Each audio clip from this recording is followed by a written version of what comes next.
मैं सुनील जी, खाँटी बिहारी, शुद्ध भारतीय। आप बिहार के तमाम छात्रगण जो 10वीं वर्ग में या मैट्रिक वर्ग में अध्ययनरत हैं और जो अगले वर्ष परीक्षा में शामिल होंगे, उनके लिए एक बेहतरीन लाजवाब लेक्चर सीरीज प्रस्तुत कर रहा हूं और ये आपके लिए अनमोल फायदेमंद होगा। अद्भुत लाजवाब ये लेक्चर सीरीज आपकी होगी। लेकिन इससे पहले मैं आपसे आग्रह करूंगा, आप बिहार में किसी भी जिला के आप छात्र हैं, आप मेरे यूट्यूब चैनल जिसका नाम ही है सुनील जी खाँटी बिहारी, उसको सब्सक्राइब कर लें। आइए इसमें अर्थव्यवस्था के चौथे चैप्टर से हमारी अर्थव्यवस्था जो आपकी पुस्तक है उसके चौथे चैप्टर में हमारी वित्तीय संस्थाएं के भाग 1, इसके चूंकि ये थोड़ा लेक्चर बड़ा होगा इसलिए मैंने इसको 2 भागों में बांटा है। भाग 1 में प्रस्तुत कर रहा हूं। आइए, मुद्रा की आवश्यकता के लिए 2 चीज की जरूरत होती है। एक होती है साख, क्रेडिबिलिटी जिसे कहते हैं, और दूसरा ऋण की जरूरत पड़ती है।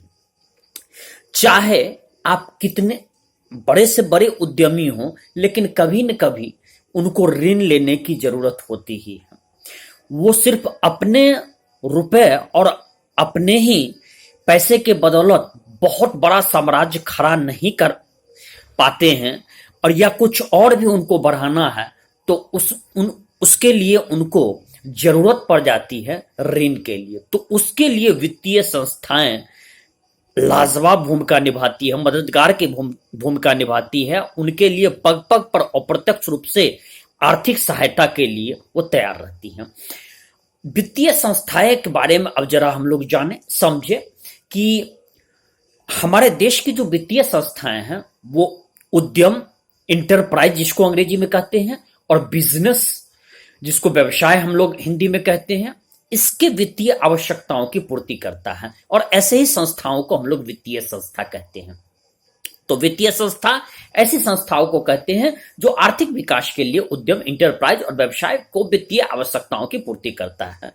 ठीक, मुख्य रूप से ध्यान रखिएगा कि वित्तीय संस्था जो होती है वो राज्य पोषित होती है। राज्य में ही केंद्र भी शामिल है, तो उसमें केंद्र अथवा राज्य द्वारा संपोषित होती हैं और देश के केंद्रीय bank, reserve bank of India के तहत निश्चित मापदंड के तहत वो काम करती है।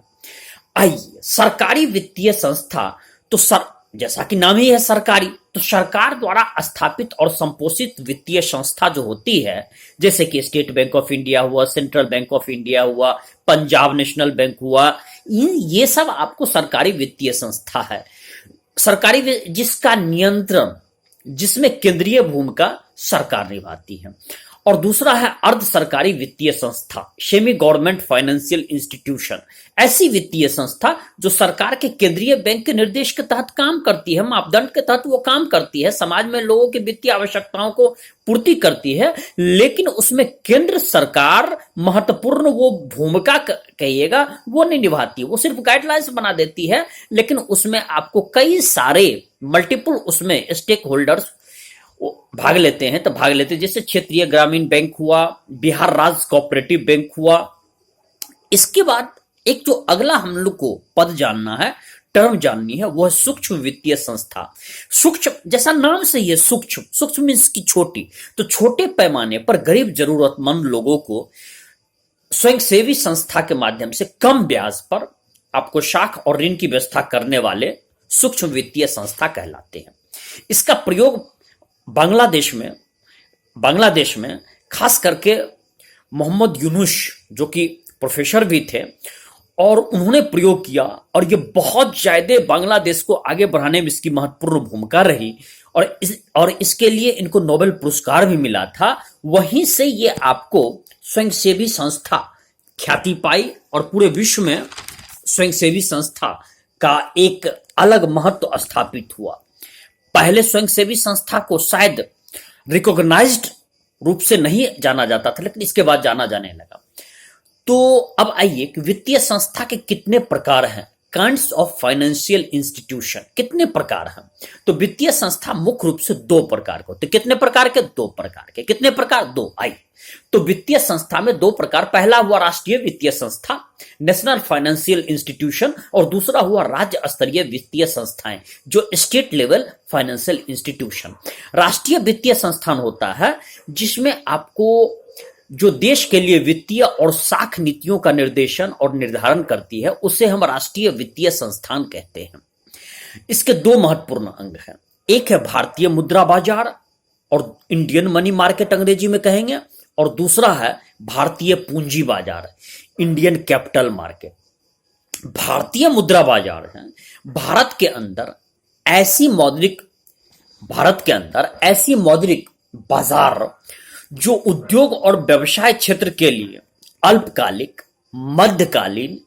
मध्यकालिक अथवा दीर्घकालीन वित्तीय प्रबंधन आपको करता है, उसको भारतीय मुद्रा बाजार हम लोग कहते हैं।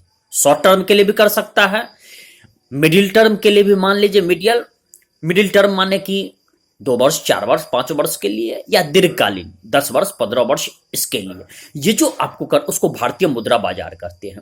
भारतीय मुद्रा बाजार संगठित भी हो सकती है और असंगठित किस्म की भी है। संगठित क्षेत्र में आए वाणिज्यिक बैंक आया, निजी क्षेत्र के बैंक आए, सार्वजनिक क्षेत्र के बैंक हैं, विदेशी बैंक हैं, और असंगठित क्षेत्र में देसी बैंकर हुए और कुछ गैर बैंकिंग कंपनी भी आपको उसमें शामिल होती है। तो देश की संगठित बैंकिंग प्रणाली में मुख्य रूप से आपको 3 उसको हिस्सों में हम बांट सकते हैं। पहला हिस्सा है केंद्रीय बैंक, सेंट्रल बैंक। केंद्रीय बैंक में हम लोग लेते हैं भारतीय रिजर्व बैंक को, रिजर्व बैंक ऑफ इंडिया इसका फुल फॉर्म अंग्रेजी में हम लोग इसको कहते हैं। ये देश की केंद्रीय बैंक है, इसको बैंकों का भी बैंक कहते हैं। ये केंद्र सरकार की सच पूछिए तो सर्वोपरि बैंकिंग नियामक संस्था है, और ये शीर्ष बैंकिंग संस्था, इसका मुख्य काम है कि वित्तीय और आर्थिक क्रियाओं का दिशा निर्देश ये देती है और संचालन में सहयोग करती है, और समस्त वाणिज्यिक बैंक या जितने भी तरह का बैंक है उसका नियम कानून, रूल रेगुलेशन बनाना और उसका मार्गदर्शन करना, साथ में देखरेख करना। देखरेख माने उसकी मैनेजमेंट नहीं है बल्कि उसकी निगरानी करना। यदि कोई सिस्टम, फाइनेंशियल सिस्टम उसके रूल से इतर चल रहा है और जनता के साथ धोखे कर रहा है, फ्रॉडिंग कर रहा है, गलत कर रहा है, तो आरबीआई उसकी मान्यता रद्द कर सकती है और रद्द कर देती भी है। वाणिज्यिक बैंक दूसरा हम लोग जाने जिसको कॉमर्शियल बैंक कहते हैं, तो ये वैसे बैंक वाणिज्यिक बैंक कहलाते हैं जो मूल रूप से आर्थिक वित्तीय गतिविधि में संचालित होता है, जिसमें पैसा जमा करना, निकालना। रिजर्व बैंक में कोई व्यक्ति पैसा नहीं जमा कर सकता, निकाल सकता है। कोई निजी व्यक्ति उसमें, कोई सामान्य व्यक्ति उसमें खाता नहीं खुला सकता है, बड़ा व्यक्ति भी उसमें खाता नहीं खुला सकता है, क्योंकि वो सरकार की एक, जिसको कहते रूल रेगुलेशन बनाने वाली संस्था है बैंकों के लिए। लेकिन कॉमर्शियल बैंक में खुलवा सकता है। ऐसे बैंक जिसके ना, अच्छा, तो वो कॉमर्शियल बैंक में आपको बिल्कुल खुलवा सकता है, वहां पर पासबुक खुलवा सकता है, आपको पासबुक दी जाएगी। अब तो पासबुक छोड़ दीजिए, अब तो आपको सिर्फ मोबाइल बैंकिंग में ही बहुत सारी काम कर ली जाती है। उसमें पैसा जमा कर सकते हैं, निकाल सकते हैं आप, ड्राफ्ट, चेक, हुंडी, बहुत सारी कार्य जो है कॉमर्शियल बैंक प्रदान करती है। और एक ऐसा भी बैंक है जिसके अंत में आपको लिमिटेड शब्द लगा रहेगा। तो लिमिटेड शब्द यदि प्राय लगा रहता है तो वो निजी क्षेत्र, उसका व्यक्ति अथवा निजी संस्था से के अधीनस्थ वो बैंक होता है। तो जैसे कि आईसीआई बैंक, एचडीएफसी बैंक, तो इसको हम लोग कहते हैं कि निजी क्षेत्र का बैंक है। एक और बैंकिंग सिस्टम है, वो है सहकारी बैंक, कोऑपरेटिव बैंक इसकी अंग्रेजी शब्दावली है। ये कॉर्पोरेशन से बना है। कॉर्पोरेशन का अर्थ होता है आपसी सहयोग। तो आपसी सहयोग और सद्भाव के आधार पर जो बैंकिंग वित्तीय व्यवस्था कार्य करती है वो सहकारी बैंक कहलाती है। सहकारी बैंक में यह खास बात क्या है कि यह राज्य सरकार द्वारा, स्टेट गवर्नमेंट द्वारा संचालित होती है। अब आइए, भारतीय पूंजी बाजार जो है इंडियन कैपिटल मार्केट मुख्य रूप से दीर्घकालीन, लॉन्ग टर्म के लिए पूंजी उपलब्ध कराती है। और ये बड़े बड़े उद्योग घराने जैसे रिलायंस हुए, टाटा हुए, उसके बाद और भी कई सारे हैं, उनको आपको तो ये भी मैं रोचक जानकारी दे देना चाहता हूं कि इन्होंने नीरव मोदी को भी कभी लोन दिया था, इन्होंने कभी विजय माल्या को भी लोन दिया था, जो लोन लेकर के भाग गए। सरकार अभी उन पर केस चला रही है। मैंने बड़े बड़े औद्योगिक घराने को ये पूंजी उपलब्ध कराते हैं और सार्वजनिक निर्माण कार्य के लिए ये उनको पूंजी उपलब्ध कराते हैं। तो भारतीय पूंजी बाजार का मुख्य रूप से ये मुंबई में एक संगठित पूंजी बाजार है, जिसके माध्यम से औद्योगिक क्षेत्र को वित्त की व्यवस्था की जाती है। और मुंबई पर जिस जगह यह पूंजी बाजार स्थित है उसको दलाल स्ट्रीट कहते हैं। वहीं से आप देखिएगा शेयर मार्केट जो है वो अवस्थित है, और शेयर मार्केट अलग अलग कंपनी अपनी शेयर जारी करती हैं तमाम तरह की। ऐसे मुंबई को जानते ही हैं कि वित्तीय राजधानी के रूप में भारत की जानी जाती है और पैसों की नगरी ही कही जाती है। और सामान्य रूप में कहा जाता है जो मुंबई कभी सोता नहीं है, सिर्फ दिन रात पैसे के वृद्धि के पीछे ही वो महानगर पड़ा भी है। अब आइए राज्य स्तरीय वित्तीय संस्था।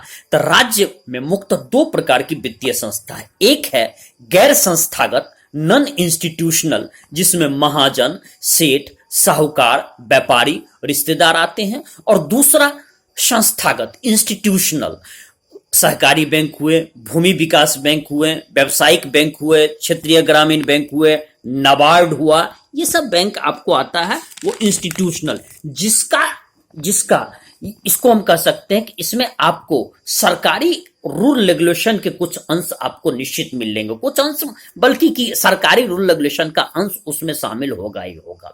तो गैर संस्थागत वित्तीय संस्था जो है, इसमें इसकी कुछ खास बातें आप जान लीजिए कि ये गांव में ऋण प्रदान करने वाली एक लोकप्रिय साधन है, लेकिन इसमें कई निगेटिव चीज, नकारात्मक चीज भी है।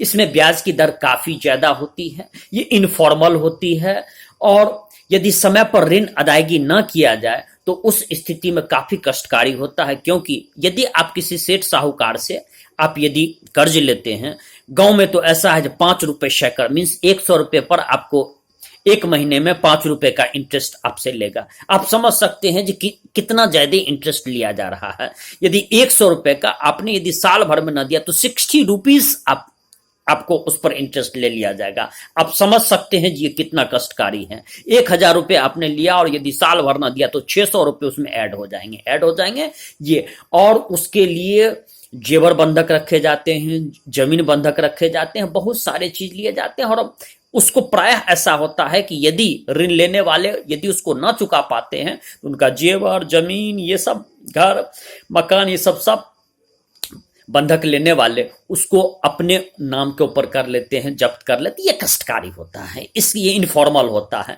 लेकिन चूंकि इसमें कोई कागज पत्तर लिखा पढ़ी ज्यादा नहीं होता है, मुंह से चलती है ज्यादातर, और लिखा पढ़ी भी होता है तो उसकी कोई वैधानिक मान्यता ना होती है, इसलिए ये इसको इनफॉर्मल गैर संस्थागत हम लोग कहते हैं।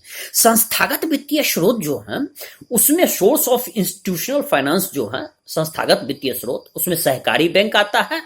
और हमारे राज्य में सहकारी बैंक का उपलब्ध सहकारी शाखा व्यवस्था 3 स्तर पर है। गांव में प्राथमिक शाखा समितियां, जिला स्तर पर केंद्रीय सहकारी बैंक और राज्य स्तर पर राज्य सहकारी बैंक। इसके माध्यम से बिहार के किसान को अल्पकालीन, मध्यकालीन, दीर्घकालीन ऋण उपलब्ध कराई जाती है।